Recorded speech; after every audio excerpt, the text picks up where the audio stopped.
Morning, everyone. I just want to also pay my respects to and acknowledge the traditional custodians. We're here on Darug land. Pay respect to elders past and present, and extend my respect to any Aboriginal or Torres Strait Islanders that are with us here today.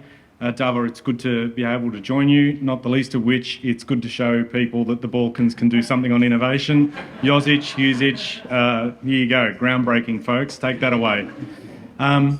And it is particularly good to be with you all. If I may just extend to you my sincerest apologies for delay. How do you tell someone you're from Sydney? It takes 40 minutes to do a 20-minute trip. So I do, please forgive me for my tardiness. But to be here today, in particular with a great colleague and friend in Jerome Laxale, can I just say, in this day and age, we need, you all know this, you live and breathe this, the way in which we mobilise our minds, turning those ideas into practical reality to benefit others, that takes a lot of work. But you also need advocates. And in the federal parliament, I've had an interest in technology and innovation for the bulk of my time. But as much as I'm grateful for the shout out about the importance of my portfolio, which I deeply believe, it can't be done by one, it needs to be done by many. This whole work that we are all engaged on, all of us need to join up.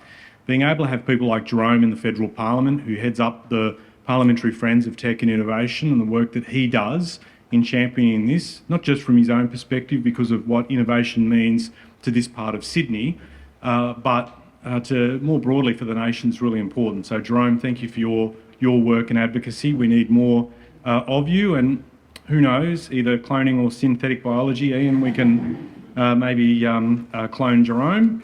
I don't know how people will feel about that, my friend, but let's see how it goes. It could be a good ride. Can I also say too, I wanted to outline in my remarks today why I think more than ever this is going to be important, and frankly why we need your help.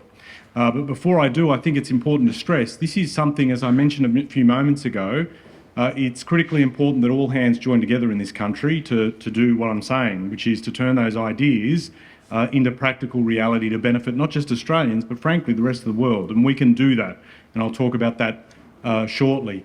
But I'm always a fan of putting national interest above political interest, and I just want to acknowledge, in terms of the presence of Dr. Rob Stokes, we may be in different we may wear different political stripes, but I've always respected Rob's willingness to work with other people regardless of their politics, and I'm tremendously pleased to see that you're in this role, and look forward to being able to work with you in any way possible. Hugely important. Obviously I gave a name check to Ian Paulson, the work that you and others are doing in synthetic biology, which I think this country has underappreciated, the truly revolutionary elements of this, and it's good to be able to see you again, to Petra Andren, who I noticed, ex-Cicada. I don't know what you're doing now. I don't suspect that this is the best opportunity for us to have a chit-chat, but it's very good to see you here. So going back to my earlier remarks, we are at this point, friends, and you all know it. We lived through it. Yesterday, actually, we brought down the review into the response into coronavirus and that pandemic. I think no one in this room believes that those type of pandemics are done and dusted. Zoonosis is with us. It will be something we have to contend with. That movement, and particularly in terms of the establishment of viruses, from what happens with animals moving over to humans and what that impact that has on us, we've lived that.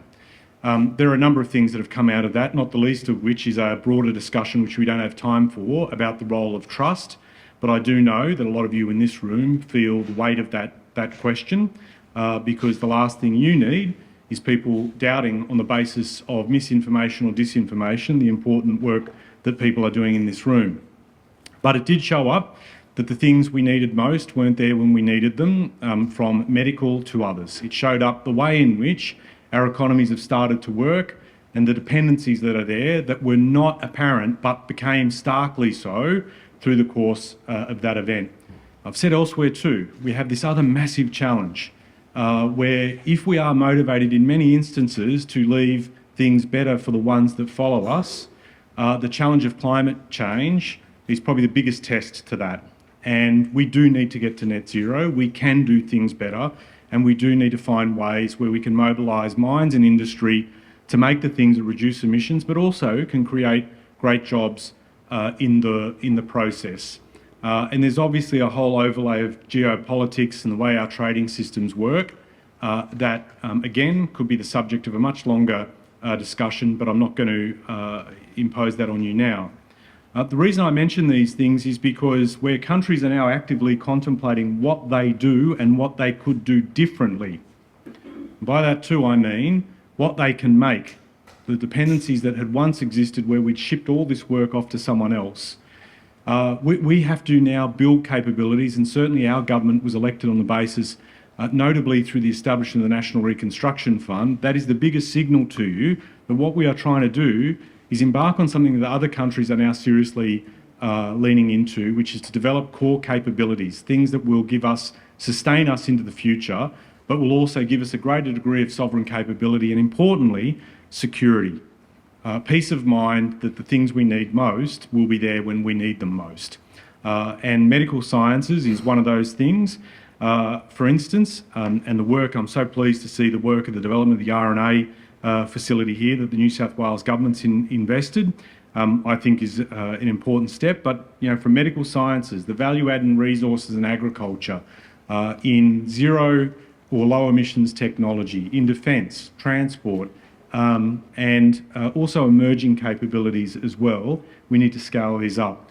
We need to also, I think, break this notion, this sense. I know we do not. We're proud of the things we do. We don't necessarily talk them up. There's a great humility there and modesty.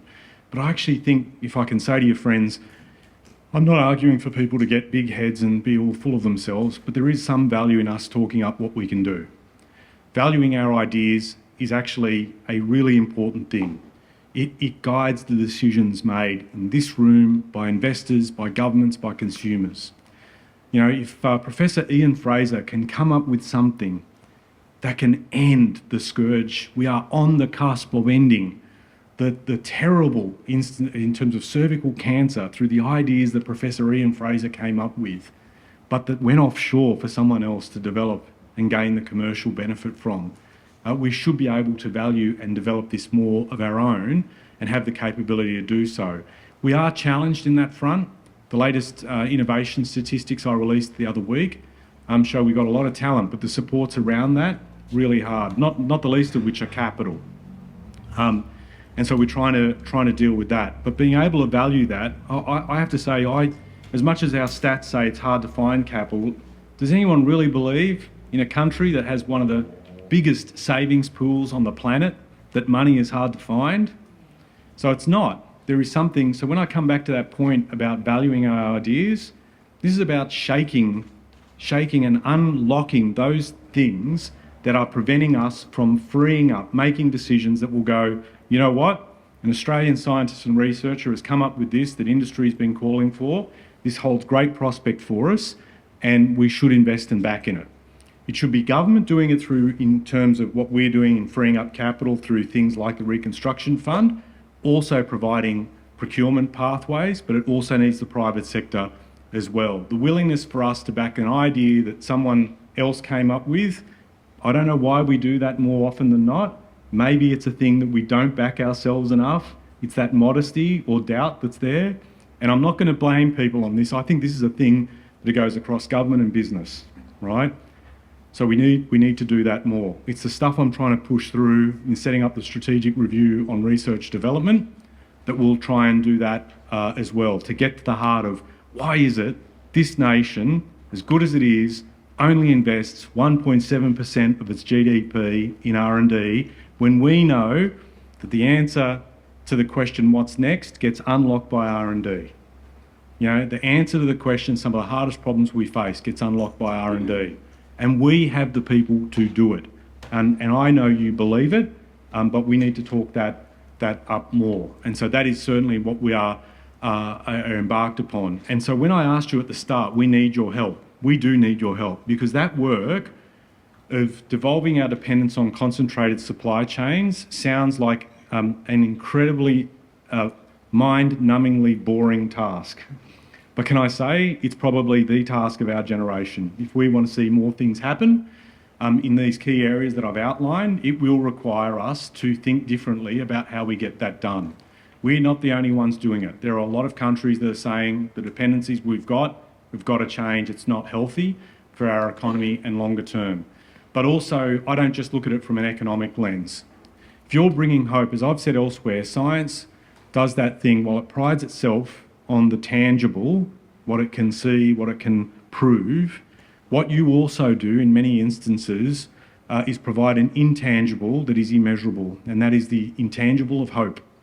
That for people that are confronted with their biggest challenges, particularly in the medical space, where they don't have a hope, but where you can, clinical trials unleash that every day, where we can do more of that, is not just helping our own people, it can help people across the planet. Obviously, we are focused as a government on the here and now and what we can do longer term. But in this, we can also help others, particularly in our regional neighbourhood as well, teaming up with them. I'll end on this point. I had a really great speech that was written. I think my speechwriter's going to quit. But I might as well tell you directly. I mean, the biggest thing, and I think you know this, so I'm sort of probably pushing against an open door here. I reckon we're more than crops and rocks, right? Like, we are more than crops and rocks. That has given us and sustained us over the years. I do not denigrate the contribution of those pillars of our economy. There's a lot more we can do in value adding in those areas, by the way. But what we do in between, that will define Australia in the generations to come. And so the reason I'm here today is because of my respect of what you're doing. But I'm also exhorting you to do more, if you don't mind me saying so. And that in the process too, you put pressure on us, governments, federal, state, even local as well, to be able to chip in, because this will be what unlocks a better quality of life longer term for ourselves and the rest of the country. I just want to end in terms of Ian Paulson. Ian was in Canberra recently. As I said, we talk a lot about AI. We talk a lot now about quantum. We're going to build one of the most powerful computers on the planet in Australia. That quantum computer, we've signed up with PsiQuantum, who's recognised as a global leader in quantum computing. Australians who want to come home and build that. Can you imagine if we pair that up with things in other areas, not the least of which in terms of synthetic biology, and what we can unlock in terms of answering questions that have escaped us, and where we will hit the roof of conventional computing's limitations and go well beyond, is massively important. Again, Australians who left this country because no one got what they did and they could find investors overseas, go figure. But the other thing that's not talked about is what Ian and the others are working on here, and the ARC that I was really honoured to be able to open. You know, that across a number of areas, what that makes a difference. And Macquarie hosts it. You know, this is going to be world-changing, revolutionary stuff, and you're doing it right here. And again, and I heard as well what you said on that panel about the capital challenges. So, you know, a lot of my job is about sending out signals. A lot of my job is also about talking over the time allocated at events like this. But I'm not walking away in without referencing the fact, and there are a lot of you that are doing this, so forgive me, I'm not singling out one person even though I'm doing it. But it's more to say that there are some big opportunities for this country right in front of our noses that we need to seize. And certainly a lot of what we are doing as a government is determined to do that. I thank you all for what you're contributing, not just here in Macquarie, but to our nation and globally. And I look forward to obviously hearing, no doubt, from Jerome making speeches about this in Parliament, this event, hearing more. But it's very well done. And thanks again, Dava, for the invitation.